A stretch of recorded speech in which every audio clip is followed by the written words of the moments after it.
Với cô chú anh chị, nhà đầu tư của mình đang quan tâm đến đất khu đô thị Hà Quang. Thì hiện tại em đang có một cái lô biệt thự rất là đẹp luôn, nằm giữa hai con đường 1A và đường số 20, nằm trong khu đô thị Hà Quang. Còn xung quanh thì với cô chú anh chị mình sẽ thấy là nhà cửa rất là sầm uất như thế này. Thì hiện tại là căn này gia chủ đang hiện tại căn này thì có diện tích là 217 m², ở ngang qua lên đây là 12,5 và sau xuống là 17,5.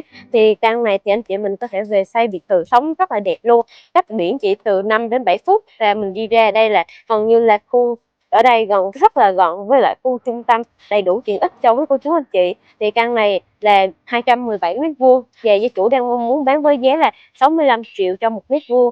Thì căn này sẽ là hơn 14 tỷ một xíu. Thì với cô chú anh chị nhà đầu tư nào mình đang quan tâm sở hữu cái lô đất ở Hà Quang này thì có thể liên hệ với em để em có thể hỗ trợ tư vấn với cô chú anh chị về cái lô đất này nhé. Đây.